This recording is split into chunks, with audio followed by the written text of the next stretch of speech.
What else you got, Billy? You got anything in any WWE stuff? I got loads of stuff, but a lot of it's on the Wrestling Informer. I don't want these guys to start saying, "Oh, I have to listen to this twice" and whatever. So give us one. Give us your biggest scoop. Biggest scoop. There's not really there's not a biggest scoop here. I'll do a couple more stories and then I'll call it a day. In relation to there was a story this week that said Meltzer said that there's not going to be a unification, that they're going to go straight back to having two champions and whatnot.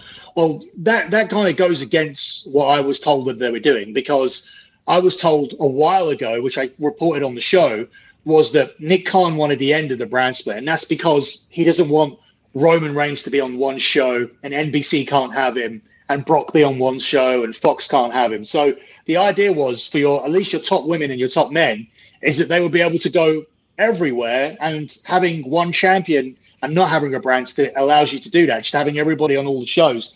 So I don't know what Dave's heard, but me against Dave since I've been here has been 100% in my favor. So my understanding is that this is a real unification match. And what's more interesting than that is when it wasn't a unification match, and this is a big story I found out this week, at the Royal Rumble, so moving past the stuff where Brock was going to win the Royal Rumble, and remember when they were going to have the Elimination Chamber in March, and they were going to have a Saudi pay-per-view called something else, like whatever the Saudi pay-per-view, Super Show or whatever. So when they decided to make the Elimination Chamber in February, Brock Lesnar then had to be in the Elimination Chamber. So they started talking about changing the Royal Rumble winner to a Raw guy instead of just going with the long-term story that they had with Brock. When they were trying to decide the Raw guys, they were trying to decide what match the championship was going to be on. Matt Riddle versus Randy Orton or AJ Styles versus Edge.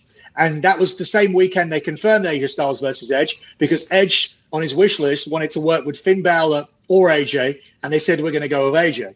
So they didn't know what match to put the championship on. And in the end, when they were talking about it in the afternoon, the thing that made Vince McMahon turn around and go, "Oh, to hell with it, let's just go with Brock and work it out tomorrow," was when Shane McMahon said, "Why don't we add a third match to it, me versus Seth Rollins?" When Shane McMahon's WrestleMania opponent was Austin Theory.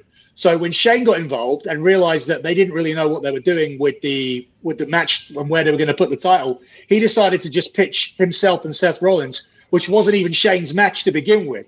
So that's when they turned around and was like, let's go with Brock. By the next day, Bobby Lashley had got injured and they decided that they were just going to do unification. But the interesting thing was, after Bobby Lashley beat Brock Lesnar, Bobby Lashley was never, ever going to WrestleMania with the belt. Bobby Lashley was dropping the belt to either Randy Orton or Matt Riddle or AJ or Edge, because one of those two matches, which are probably two matches that are still happening at Mania anyway, were supposed to have the championship on them. But now it's unification. So that's interesting, because the guy beat Brock Lesnar, but the guy beat Brock but was never getting to Mania with it. All right.